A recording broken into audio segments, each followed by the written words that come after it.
Hello everyone, welcome back. तो आज date है आज है लगभग 16 जनवरी आज, ठीक है, 2026। एंड मेरा फिज़िक्स का प्रैक्टिकल कल हुआ था। और कल जो डेट थी, कल थी 15 तारीख, ठीक है। एक सेकंड में तुम्हें अभी टाइम भी दिखा देता हूँ। रुको, लैपटॉप ज़रा टाइप करना दो, टाइम एंड डेट। देखो, तो देख लो अभी टाइम। अरे ये क्या आ रहा है, रुको। तो ये देख लो, अभी ये टाइम हो रहा है 16 जनवरी 2026 है। टाइम तो इस पर आ ही नहीं रहा, फिर भी कोई नहीं। हाँ देख लो साइड में, अभी हो रहे हैं 18-22 का मतलब लगभग साढ़े साढ़े छः हो रहे हैं शाम के, ठीक है। और मैं अभी पढ़ा था ये मैथ्स का, थोड़ा मैं एप्लीकेशन ऑफ इंटीग्रेशन ये वाला टाइप के क्वेश्चन कर रहा था, ठीक है। ये तो मेरा हो गया था, सारा क्वेश्चन हो गया मेरा। ऐसे टाइप के जो क्वेश्चन होते हैं इनमें, और ये जो थोड़ा सा ये होता है ना सेक्टर टाइप्स, तो मैं इसी इसी का एक शॉर्टकट ढूंढ रहा था जो मैंने फिजिक्स में किया था ना, ये half of r square dot d theta वाला मेथड। तो मैं उसकी ज़रा डेरिवेशन कर रहा था, क्योंकि मुझ पे पता है मैथ्स में जो ये है ना कि इस वाले पार्ट का ऐसे एरिया निकालो, ये बड़ा कॉम्प्लिकेट तरीके से, मतलब इसका पॉइंट निकालो, फिर यहाँ तक इंटीग्रेट करो, फिर इसका इंटीग्रेशन अलग से करो, वाई सब बहुत कॉम्प्लिकेट है। तो मैं direct half of r square d theta की ये जो डेरिवेशन मैं यहाँ पे करके चला जाऊँगा, क्योंकि ये फिजिक्स में भी काम आ जाएगी और मैथ्स में भी काम आ जाएगी। और फिर ये तो मतलब निकाल ही दूँगा, ठीक है, एट द एंड। थीटा तो मैं जस्ट ऐसे मैंने मुझे तरीके पता है कैसे। हाँ, ये तभी तरीका होगा थीटा वाला जब y is equal to x होगा, जो कि मोस्टली क्वेश्चन हमें y is equal to x के तरीके से मिलते हैं। अगर y is equal to √3x का मिला ना, तो थोड़ा मुश्किल होगा मेरे लिए। खैर कोई बात नहीं, तो खैर मैथ्स की बात थी। मैं भी, हाँ, मैं इस बुक से प्रैक्टिस करता बाय द वे। ये देखो, एप्लीकेशन में इंटीग्रेशन, ये शिवदास का जो क्वेश्चन बैंक है, मैं इसका भी प्रैक्टिस कर रहा था। तो बात यह आती है कि मैं अभी ट्रॉमेटाइज बहुत ज़्यादा गंदा हो रखा हूँ कल से। सॉरी, थोड़ी खांसी आ गई थी। तो मैं ट्रॉमेटाइज इसलिए हूँ क्योंकि देखो, मैं तो वैसे ये सब करता था बैठ के, बट ट्रॉमेटाइज मैं इसलिए हूँ क्योंकि मेरा जो फिजिक्स का कल का प्रैक्टिकल था, बात रही प्रैक्टिकल की, तो इतना कुछ देखो खास वाइवा, देखो मैं मेन वाइवा की बात बता रहा हूँ। वाइवा हमारा कुछ इतना बढ़िया मेरा हुआ नहीं, ठीक है। मैं इन शॉर्ट मैंने हक दिया वाइवा में, ठीक है। तो मैं तुम्हें बताता हूँ हमारे उसमें क्या क्या हुआ था। देखो, अगर ये हमारा सबसे टॉप फ्लोर है, ठीक है। टॉप फ्लोर का हमारा स्कूल ऐसे यू शेप में है, ठीक है। यहाँ से जा रहा है, फिर ऐसे बढ़िया बढ़िया सा एकदम ऐसे यू शेप में है, ठीक है। तो यहाँ पर थोड़ी सी सीढ़ियाँ हैं, ठीक है, और पूरा ओपन है यहाँ से एरिया, सीढ़ियाँ हैं, और यहाँ पे हमारी है फिजिक्स लैब, ठीक है। मतलब यहाँ पे फिजिक्स लैब, और फिजिक्स लैब के बिल्कुल साइड में हमारे यहाँ पे बायो लैब है, ठीक है। और ये बिल्कुल थर्ड फ्लोर पे चल रहा है हमारा school. Third floor last floor है, तो थर्ड फ्लोर पे चलता है ये फिजिक्स लैब में। यहाँ पर भाई हमारा प्रैक्टिकल कंडक्ट हो रहा था, और सुबह सुबह हमारा लगभग 8 बजे से भी पहले, लाइक 8 बजे से भी पहले हम सब लोग आ गए थे, ठीक है। तो हमारा लगभग क्लास के लगभग 30 से 35 बच्चे थे, उन लोगों का प्रैक्टिकल एक साथ चल रहा था, ठीक है। और आउट ऑफ 88 बच्चे, ठीक है। तो 88 बच्चों में से 30-35 बच्चों को अभी बुला दिया था हमारा। 8 बजे से लेकर 11 बजे तक हमारा होना था, ठीक है। हम सब लोग इतने गैर गुजरे लोग, हम लोगों ने 8:30 से लेकर 11 बजे छोड़ा, हमने पूरे साढ़े 12 बजे तक हमने सिर्फ फर्स्ट हाफ का चलता रहा, ठीक है। और बाय द वे मेरा फर्स्ट हाफ में आता था। तो हमने सबसे पहले अपना जो भी हमने आंसर शीट वगैरह थी लिखने की, वो सब हमने लिखी। बोर्ड की आंसर शीट हमने उसके ऊपर सब कुछ लिखा वगैरह, ठीक है। रोल नंबर वगैरह जो हमें बोर्ड के रोल नंबर हमें पूरे 10 बजे मिले थे। तो सोच लो हम लोग पहले शीट भर रहे थे। और बात करिए एक्सटर्नल की भाई, तो एक्सटर्नल इतना एटीट्यूड में भाई अंदर घुसी, डॉट 8 बजे बोला था, डॉट 8 बजे आई, ठीक है। और हम सबको लग रहा था कि कोई मेल एक्सटर्नल आएगा, क्योंकि भाई मतलब होता है ना कि फिजिक्स में नॉर्मली मेल आते हैं, ठीक है, और फीमेल आती है केमिस्ट्री और बायोलॉजी में। ये मोस्टली ट्रेंड ऐसा ही होता है, ऐसा जहाँ तक मेरी थिंकिंग है। बट इस बार आई कोई फीमेल, और बहुत ही एक्सपीरियंस्ड फीमेल आई थी, मतलब लगभग तुम मान लो 45 से 50 साल के लगभग थी उनकी एज। बढ़िया एज थी, एक्सपीरियंस्ड लग रही थी काफ़ी ज़्यादा। तो वो बंदी जैसी लैब में घुसी, लैब में घुस के एकदम फुल एटीट्यूड के साथ हम सब लोग खड़े हुए, और हम सब लोगों ने खड़े होते ही हक दिया, क्योंकि सब लोग खड़े तो होगा, बट गुड मॉर्निंग एक भी बच्चे ने नहीं बोला। फिर बीच में से एक बच्चे ने चिल्ला के बोला गुड मॉर्निंग मैम। तो बस फिर पूरी क्लास बहुत ही ऐसी हो गई थी, एकदम पेन ड्रॉप, ऐसे साइलेंस टाइप आ गया था। तो सबको पता था वो बहुत ऑकवर्ड साइलेंस था। तो फिर मैम बैठी, फिर हम सब लोग अपने आंसर शीट भरे थे। फिर लगभग 8:10 से 8:15 तक हम लोग वहाँ उसी एक्सटर्नल के सामने हम लोग लिख रहे थे, और हमने लिख के ख़त्म कर दिया था, ठीक है। मेरा वो था गैल्वेनोमीटर के जो, तो वो थी ना रेजिस्टेंस, हमें वो निकालनी होती है यूजिंग हाफ डिफ्लेक्शन मेथड और फिगर ऑफ मेरिट, ये सब हमें निकालना होता है, ठीक है। और मेरा सेकंड एक्सपेरिमेंट वो था प्रिज्म वाला, जो होता है ना, हमें छः छः रीडिंग्स लेनी होती है प्रिज्म की, ऐसे-ऐसे जो बना के करते हैं वो प्रिज़्म रखते हैं, फिर यहाँ से 30 डिग्री 45 डिग्री मतलब वो सब करते हैं, फिर एंगल ऑफ इंसिडेंस और एंगल ऑफ डिफ्लेक्शन के बीच का ग्राफ प्लॉट करते कुछ ऐसा बनता है ये वाला ग्राफ। तो वो मुझे मिला था। और एक्टिविटी में मैंने ग्लास लैब वाली चूज़ करी थी। येस, हाँ, ये इम्पोर्टेंट है। हमारे टीचर ने हमें 7:50 से पहले इसीलिए बुला दिया था लैब में, ताकि हम लोग एक्सटर्नल के आने से पहले ही सब कुछ अपना सॉर्ट आउट कर लें कि हाँ, किस बच्चे को क्या-क्या करना है, किसको क्या-क्या आता है, किसको क्या-क्या करना है, ठीक है? तो ये सब बात हुई। तो जैसे ये सब काम चल रहा था, इस सब चीज़ों के साथ-साथ चलने के साथ-साथ हम लोगों ने सब हमारा प्रैक्टिकल वगैरह चलता रहा, ठीक है? फिर हम लोग 8 लगभग साढ़े 8 बजे हम लोग चले गए थे बायो लैब में अपना ये प्रिज़्म वाला एक्सपेरिमेंट करने, ठीक है? ये तो बाद में करना था गैल्वेनोमीटर वाला, फिर हम लोग चले गए मतलब मैं चला गया बायो लैब में, ठीक है? और लगभग 20 बच्चे बायो लैब में थे और बाकी के लगभग 15-17 बच्चे इस वाले लैब में थे, ठीक है? फिज़िक्स लैब में थे एक्सटर्नल के सामने।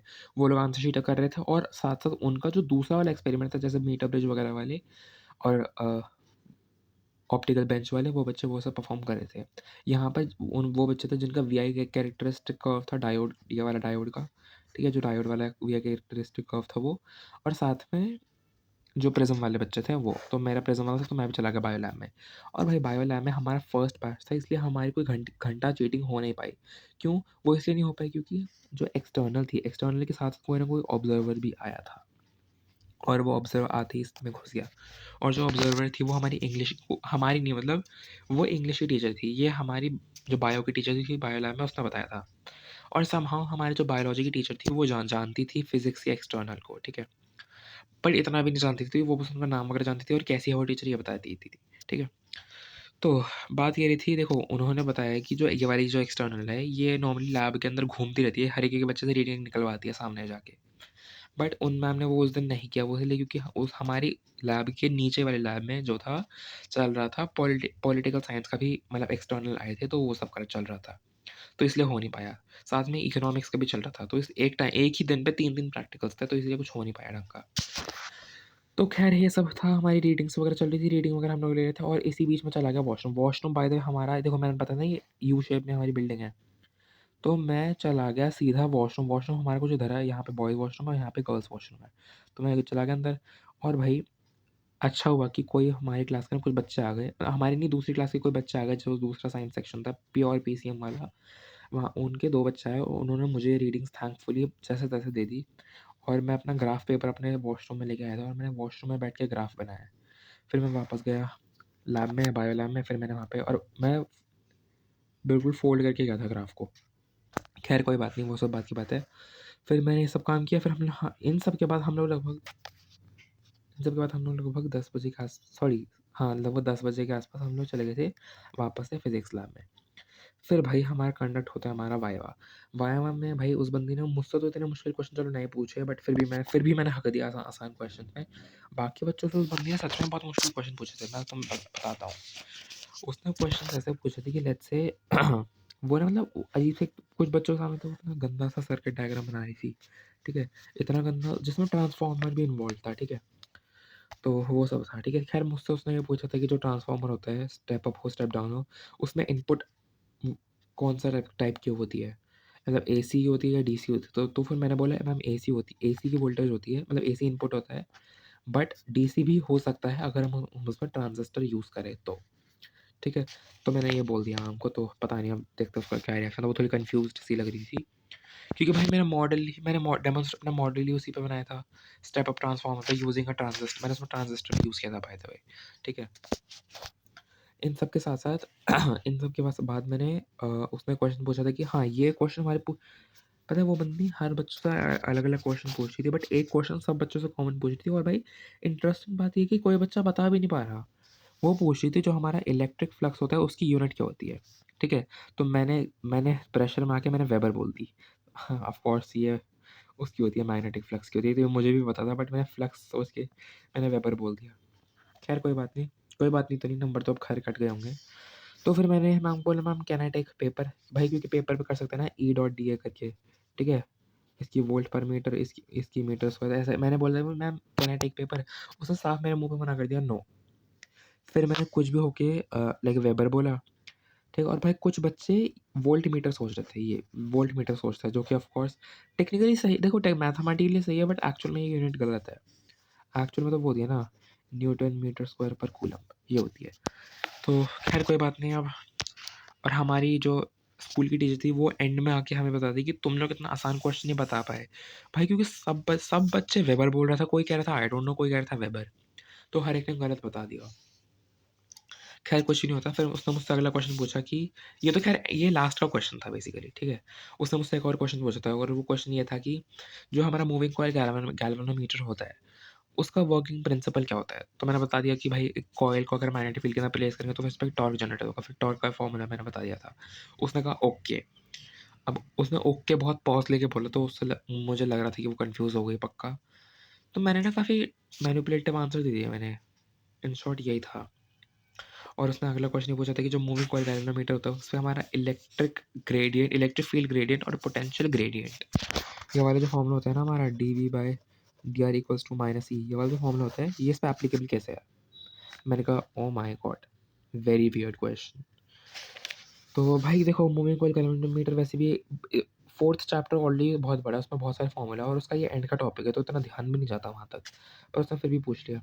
फिर उसने पूछा कि इस क्वेश्चन के भी एंड में उसने एक और क्वेश्चन पूछा कि कौन सा चैप्टर पे रह गया, तो मैं बोल दिया चैप्टर 1, ठीक है, क्योंकि ऑफकोर्स हज़ारों बार वो चैप्टर कर चुके हैं। तो मैंने सोचा कि क्या ये पूछ लेगी ज़्यादा से ज़्यादा, या तो सुपर पोजिशन का प्रिंसिपल पूछ लेगी, प्रिंसिपल ऑफ सुपर पोजिशन पूछेगी, या फिर हमारा इलेक्ट्रिक वो क्या होता है वो गॉस लॉ पूछेगी, ठीक है, उनके फॉर्मूलाज पूछ लेगी या फिर उनके ग्राफ पूछ लेगी, ठीक है, ये सब पूछेगी बेसिकली। बट उस बंदी ने पूछा कि जो हमारा प्रिंसिपल ऑफ सुपर सॉरी हाँ, जो हमारा प्रिंसिपल ऑफ सुपरपोज़िशन होता है उसकी लिमिटेशन क्या होती है? और मैं पूरा ब्लैंक, मैंने कहा क्या पूछ लिया ये इसने? मुझे लगा था कि प्रिंसिपल ऑफ सुपरपोज़िशन पूछेगी, बट इसने सिंपल यही पूछ लिया कि प्रिंसिपल ऑफ सुपरपोज़िशन होता है वो तो ठीक है, बट उसकी लिमिटेशंस क्या-क्या है? ठीक है? उसकी लिमिटेशंस बेसिकली है वो क्या है? So I was like what the hell! मेरे मुँह में बहुत ज़्यादा गालियाँ चल रही थी उसके लिए। तो उस टाइम पे मैंने प्रेशर मार के ऑफ कोर्स इसका भी मैंने आंसर गलत दे दिया कि मैंने बोला कि उसमें मतलब वो पॉइंट चार्जेस पे एप्लीकेबल होता है। तो अब देखते हैं, ऑफ कोर्स मेरा आंसर ही क्वेश्चन को कॉन्ट्राडिक्ट कर रहा है, बट कोई बात नहीं, देखते हैं भाई। तो मैंने मतलब पूरा इन शॉर्ट हग दिया मैंने अपने प्रैक्टिकल्स में, एंड आई डोंट नो मेरा कैसे नंबर आएँगे।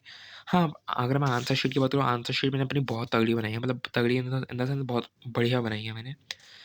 मेजर एक्सपेरिमेंट बहुत अच्छे से लिखा है मैंने, मतलब मैंने सब चीज़ों को बिल्कुल ऐसे मार्जिन चीज़ों में से अलाइन करके लिखा हुआ है। जो होता है ना, जैसे कि हमारा एम हो गया, मटेरियल्स रिक्वायर्ड, मतलब एपरेटस रिक्वायर्ड या materials required, theory, formula used, observation, diagram या फिगर, मैंने ये सब कुछ एकदम अलाइन करके लिखा है, तो बहुत अच्छे से लिखा है मैंने। आंसर शीट तो मेरी वेल प्रेजेंटेबल है। बट वाइवा कैन हक दिया मैंने, और उस बंदे ने ट्रॉमेटाइज़ मुझे ऐसे किया भाई, जैसे ही मैंने अपनी फ़ाइल पकड़ाई बंदी ने बोला व्हाट्स योर टॉपिक, और बंदी ने यहाँ ऐसे ऐसे बढ़िया तरीके से उसने ऐसे यूँ ऐसे करके यूँ उस बंदी ने यूँ ऐसे बढ़िया एकदम ऐसे करके फाड़ दी। ऑफ कोर्स देखो फाड़ना था ये तो मुझे पता था ये वो लोग फाड़ेंगे, बट ये नहीं पता था कि हमारी बिल्कुल आँखों के सामने और बिना देखे फाड़ेंगे। मतलब एटलीस्ट देख ही लो भाई कि इंडेक्स वगैरह बना रखा है, सब कुछ कर रखा है, डायग्राम्स है या नहीं, प्रैक्टिकल भी लिख रखे हैं, हैंडराइटिंग हमारी ही है, किसी और की नहीं है। उस बंदे ने बिना देखे ही एकदम यूँ ऐसे चर फाड़ दिया एकदम। अच्छे खासे 10-15 पेज पकड़े और फाड़ दी फाइल पूरी। ये वाली भी फाड़ दी, एक्टिविटी भी फाड़ दी, और इन्वेस्टिगेटिव प्रोजेक्ट में तो देखा भी नहीं, अंदर साइन भी नहीं करा बंदी ने, और यूँ ही फेंक दी साइड में। और मॉडल का तो खैर क्या ही कहना, मॉडल तो हमारा साइड में पड़े हुए थे एकदम कोने में, कहीं डेमो जो हमारा था, मेरा तो स्टेप अप ट्रांसफॉर्मर था, एकदम कोने में पड़ा हुआ था वो। खैर कोई बात नहीं भाई, जो भी हो, मैंने मतलब हग दिया अपने फिजिक्स के वाइवा में। बाकी सब मेरा अच्छा से लगा, ऑब्जर्वेशन रीडिंग वगैरह सब मैंने अच्छे से करी है। और मैं तुम्हें जुगाड़ बताऊँ, जो हमारा वो था ना प्रैक्टिकल वो वाला, जो हमें ऐसे प्रिज्म रख के करना होता है, उसकी रीडिंग मैंने पहले ले ली थी, ठीक है, और मैंने तो जैसे ये ना 30 डिग्री, तो मैं ये नॉर्मल है यहाँ पे, और मैंने 30 डिग्री ये बना दिया, फिर 30 डिग्री पे जो भी डिफ्लेक्शन होगा लगभग 48 का होगा, तो मैंने ऐसे करके बहुत तुक्के से बना दिया था 48 डिग्री। फिर तुक्के से बनाने के बाद मैंने पेन से होल किया था यहाँ पे।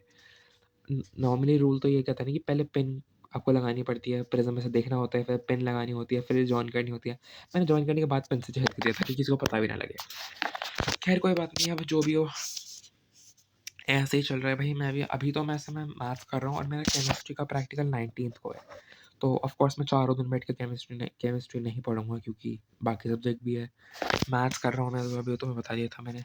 और मैथ्स के साथ-साथ यहाँ पे मेरे पास दिखा देता हूँ तुम्हें, ये बायोलॉजी है बेसिकली मेरे पास। मैं यहाँ पे बैठ के अपनी बायोलॉजी भी पढ़ूँगा, ठीक है। बायोलॉजी में से एक्चुअली ये जो है ना, ये ह्यूमन हेल्थ एंड डिजीज़, ये वाला चैप्टर मैं अच्छे से पढ़ूँगा। और बाय द वे ये वो है, ये जो भी है ये टीचर शायद पीडब्ल्यू की टीचर है ये, हाँ पीडब्ल्यू की है ये। तो इस टीचर की जो बुक है, तो इससे मैं यहाँ पे ये पढ़ रहा हूँ, ठीक है। नाम देख लेता हूँ एक बार,